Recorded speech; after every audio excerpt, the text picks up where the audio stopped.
Welcome to episode 3. I was going to give some backstory as to how I came to be living in this old farmhouse on my own in Italy. So about 3 years ago, I was working as a marketing director and I did most of my work remotely, so I was always on my screen.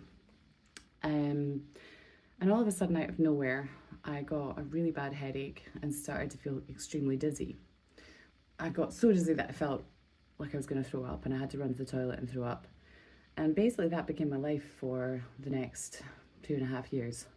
I was living with constant dizziness, headaches, I was feeling really nauseous. I couldn't look at screens at all. I couldn't watch TV. I couldn't really do anything. I couldn't go out.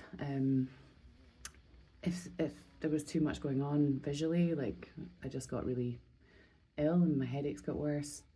Eventually I was diagnosed with vestibular migraines, chronic vestibular migraines, PPPD, and functional neurological disorder. And I did a whole load of things, including chiropractic treatments, oxygen therapy. I tried every drug the NHS has for migraines, and all of them gave me really bad side effects. The last one that I tried actually did reduce the number of migraine days I was having. When I did get them, they were worse, and they had some side effects that I just didn't really want to live with. Yeah, I tried so many things. I was keeping a diary of daily migraine triggers. I read up on vestibular migraines specifically. There's a woman called the Dizzy Cook who's written a book called the book is called The Dizzy Cook, and she's got migraine diets. I tried the elimination diet. I figured out what food triggers there were, and my whole life became revolved around avoiding migraine triggers, which I don't think is really good for your mental health. So I was just like, oh, I can't do that, and I can't do that, and I can't do that. I ended up being quite insular, and I couldn't really leave the house.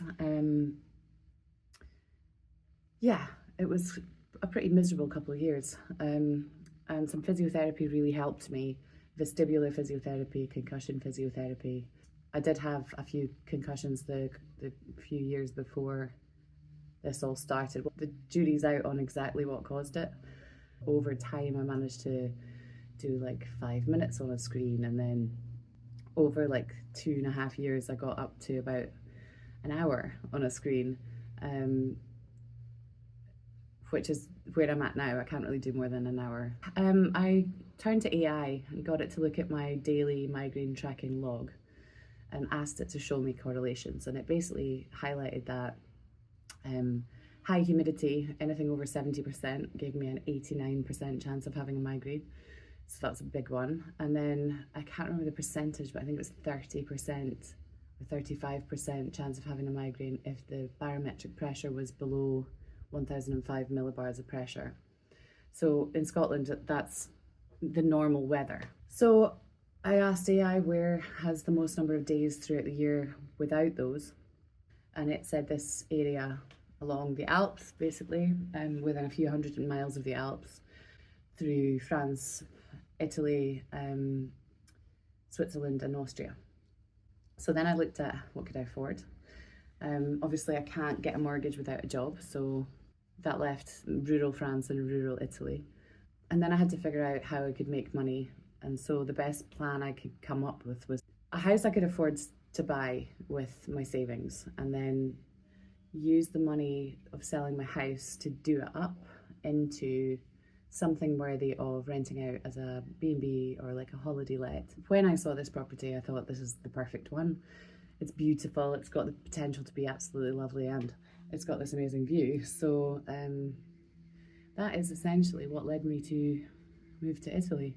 I feel like the whole way of life here is much nicer. I feel like I've gone back in time. It's just lovely, and everybody waves, everybody chats, or they attempt to chat and I attempt to chat back. So I think it's a change that I really needed, so wish me luck. If you want to see what's happening next, I will be doing a tour of the house at some point. Just like and subscribe, that would be lovely. Thanks very much.